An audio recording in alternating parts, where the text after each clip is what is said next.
Lies.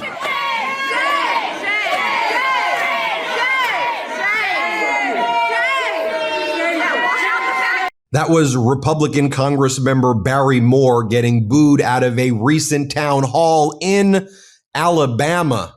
Alabama is furious right now at what's going on in that state and what's happening with this Trump administration that made all of these promises and hasn't delivered anything and has made things worse. Healthcare is being taken away. Electricity prices are rising. Homes not affordable. People are struggling, and people know that inflation is hitting them. They know that inflation is causing prices to surge. From that same town hall of MAGA Republican Barry Moore, watch as his constituents ask a very basic question. Who pays the tariffs? Here, play this clip. The first question that we have is from Catherine Quinley from Fairhope. They want to know who pays the tariff. Is it consumers or through the exporting country? So right now, what we just saw in a report is that we haven't seen inflation at all. If y'all saw a report, 0.2% on meals last month. So if there was inflation there,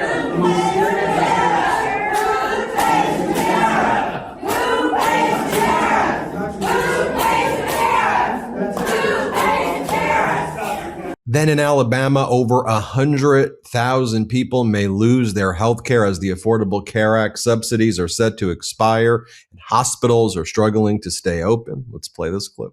Current president and CEO of the Alabama Hospital Association, Dane Howard, says that the current financial strain on the state's hospitals is the worst that she's seen in her 30-year career. She says with the premium tax credits expiring, it won't have an immediate impact, but one that will grow over time. Howard estimates that 100,000 Alabamians will lose health care coverage if the tax credits expire. There's a reason why they have a subsidized plan, and that's because they couldn't afford. They're working, but they can't afford the cost of an insurance plan fully, plus everything else, your expenses in life. Meaning they will lose access to routine care. Howard says when that happens, people who are uninsured will go to the emergency room when seeking primary care. If we are looking at the potential of adding another 100,000 individuals into the uninsured population, then that just adds to a stressor that is already straining hospital finances. And electricity prices in Alabama amongst the highest in the entire country. Let's play this. The price of your power bill is a very complex issue. In fact, we'd argue power is an overarching theme here. Political power, the power of profitability, and your power to change it. We're going to walk you through all of it. Alabama Power customers are paying some of the highest electric bills in the entire country. That's Daniel Tate, president of Energy Alabama, fighting to lower Alabama power bills. He's right. Alabama has the third highest residential monthly electric bills in the country, on average $173. Alabama Power customers account for more than half that number. In Alabama, we use more power than most states due to our climate. Take a look. Alabama consumes the fourth largest amount of electricity in the country, and our bills are still the highest. Alabama Power says the bills are higher due to high consumption. And then you have economic growth slowing in Alabama. Let's play it. Well, some Alabama leaders have concerns over the future of state funding. That's because new data shows economic growth is slowing in the state, which could make for tighter budgets down the road. CBS 42 State Capitol reporter Ryan Hall brings us the latest from Montgomery. Leaders explain a decrease in Alabama's revenue growth could force state agencies and classrooms to cut back on spending. Now I want to bring in someone from Alabama who made a big announcement, the former senator from Alabama who's running for governor of Alabama, Doug Jones. Senator, it's great to see you here, and you want to turn that governor seat blue. You know, it's a fight for sure. Talk to us about what's going on in the state. Well, you know, look, I appreciate the opportunity to be here with you today. I mean, you guys have been great to me over the years, and I really appreciate this. We had an amazing launch. But, you know, at this point, man, I don't really need to say anything. You set the table with 4 minutes worth of everything going on in Alabama and all the issues and all the problems.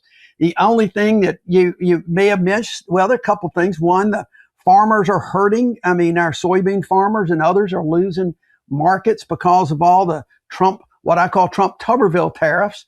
And that last one was especially interesting. That last piece that you played was especially interesting because it's not just a downturn in the economy, but Alabama has been like spending money, COVID money, federal money, like a drunk sailor over the last few years. And now that money's gone. The old ARPA money is gone.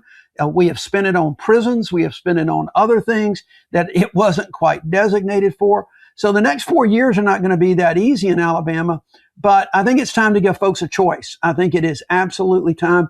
People are looking for change. They're looking for a responsive state government, just like with the federal government. So there's an interesting, I think, and unique opportunity in Alabama right now to make a lot of progress. Right. I mean, there's a direct cause and effect of these failed Republican policies. I mean, they've had the opportunity in Alabama for a very long time to show that their ideas, whatever they may be, work. And we're seeing the outcome of that. And the report card seems to be an F, or if you were a generous grader, a D minus. But I think most people see it's an F. And people are expressing the frustration. But how do you convert that into the kind of deep partisan feelings that just people grow up with, where they just are kind of told, well, I don't vote for Democrat for whatever reason. I can't. How do you make that connection, knowing that the Republican policies are what's causing them to suffer? Look, I think you got to do what Democrats in the South haven't always done, and that is try to really get back to basics and to meet people, to go where they are, to listen to them. I think Democrats got away from that. But this is the same song with a different verse. I mean, all this happened before when the Democrats were in control. There was an old saying down here that I would rather vote for a yellow dog than a Republican. And that's the way this state handled for so long. But then Democrats just kind of let their guard down. They say too many things happening. And Republicans did a good job of connecting the dots between those failed policies and a one-party state with Democrats in control. And so in 2010, it was a little bit of a fast process over a few years. And in 2010, Republicans took complete control of the state legislature. They took control of all the state offices. There were maybe there's not been a single Democrat elected statewide except for me in 2017. So we're going to do two things. First of all, we're going to start connecting those dots. We've got to now to November the 5th or whatever the date is for election day to connect those dots between these failed policies and all of the problems that people are seeing, their loss of health care, their skyrocketing electricity bills, the farmers losing markets.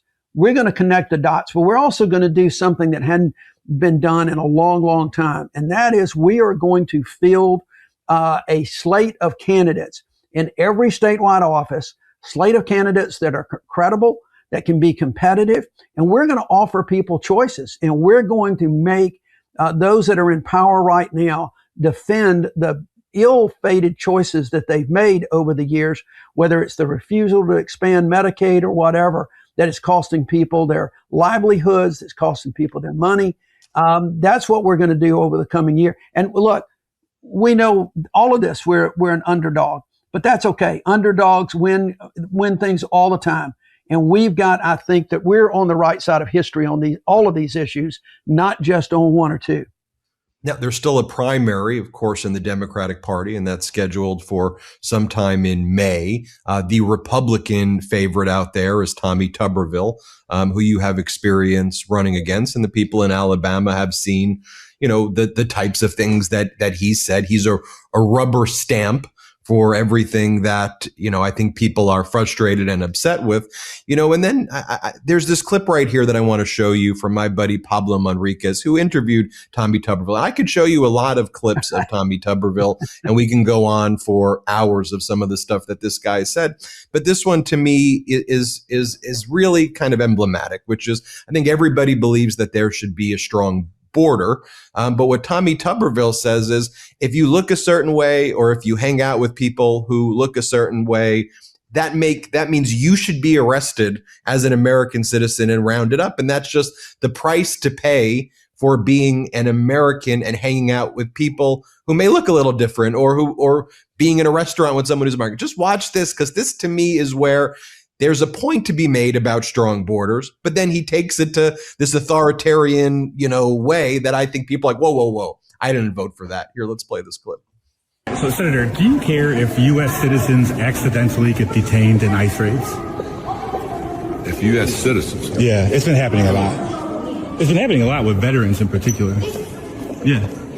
Well, first of all, don't put yourself in a situation where that happens, okay? And I'm sure with all the illegals we have in this country, you're going to probably have some mistakes happen. That's going to happen, but... Yeah, I mean, it's statements like that. I mean, you could be out and about Alabama and you're at a restaurant and you get rounded up and Tommy Tuber's, it's the price we pay.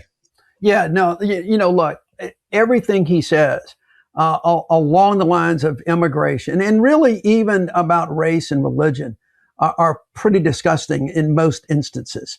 I mean, this guy is not, he is a divider. That's the other thing about our race. We're going to try to be a unifier. And I think you know me and you know that has been my history. Reaching across the aisle, working with folks, trying to do our best to find common ground to do things. Not Tommy Tuberville. He is the divider in chief.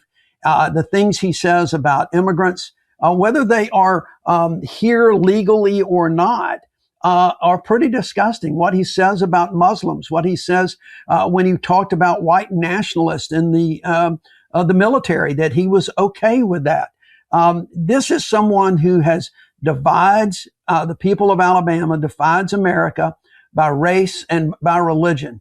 And I just don't think that that's what people ultimately want. I think people want to see folks working together. And again, we've got a chance now to show him for who he really is. We did not have that chance in 2020 for a lot of reasons, but we've got that chance now. He's got a record. He's got a lot of statements out there like that. And you just can't walk all of those things back. Yeah, he says regarding Muslims, Islam is a cult. Islamists aren't here to assimilate. They're here to conquer. And, there's 22,000, 23,000 plus people who are Muslim in the state. It goes to kind of a final point here, which is just leadership in general. Yeah. Like behaving like a grown, like you and I can get into policy discussions and they're important. And we did that at the beginning of this interview. But for me, what drew me to like doing this and leaving my other job is like just the behavior I felt wasn't grown up, wasn't adult, wasn't leadership. It wasn't these skills. It wasn't reflecting empathy. And I just think right now people want to look at leaders who they go, you know what, this person cares and they're doing a good job and they're trying and they're not out there just going to like Mar-a-Lago parties with half naked women in martini glasses. Like that's like what, or like Donald Trump attacking, Rob Reiner after he was murdered, likely with the suspect being his son and Donald Trump mocks that, on his official social account, or Donald Trump doing misinformation about a school shooting in Brown, like a Twitter troll, like people like, just stop. These are leadership positions and Tuberville's like that. So I think that's an important point also that doesn't get spoken about enough. I totally agree with you. And the fact of the matter is, if everything that you see and hear from Tuberville, everything is a sports analogy. I mean, and think about this. When you are a coach or whatever, and everything is that analogy, you're always in a us versus them, winners versus losers mentality. That's the kind of thing he does. Well, I'm going to tell you, the people's health care in Alabama, it's not a game. Their education, it's not a game. The fact that we've got communities that in Alabama that are suffering is not a game. This is not a sports metaphor. As I said Friday, Alabama is not a stadium and we are not the scoreboard. We are all working together to try to be a better folks and to try to have a better state. And I quoted the other day the song by the Highwomen called Crowded Table. I want a house with a crowded table where everybody has a seat by the fire. Those are the things I think people ultimately really want, where everyone is treated with dignity, respect, and that we can work together for a better Alabama. This guy doesn't even live in Alabama. If he did, he would have proved it by now. He doesn't even live here. So how can he really expect to be a governor for all the people of Alabama if you spend all of your time down on the beach in Florida? Senator, before we go, where can people find out more about the campaign and any final message to our 6 million subscribers? Well, look, I really appreciate that. You can go to DougJones.com. That's the easiest way. It's at Doug Jones on X and Blue Sky, and I'm going to be doing more Instagram, probably even a little TikTok down the road. But DougJones.com will give you everything that you need to help us with the campaign for financial, volunteers, whatever. And just stay tuned. It's going to be an evolving process. We're going to be involved. We're going to be out there in the community a lot. That's just something else that you won't expect to see from Tuberville. We're going to be out there talking to people, meeting people, while he stays home and hides behind whatever facade he's got down there in Santa Rosa Beach. Senator Doug Jones running for governor, the great state of Alabama. We wish you the best. Thanks so much. Appreciate being here. Everybody hit subscribe and let's hit that 6 million mark this month. Want to stay plugged in? Become a subscriber to our Substack at MeidasPlus.com. You'll get daily recaps from Ron Filipkowski, ad-free episodes of our podcast, and more exclusive content only available at MeidasPlus.com.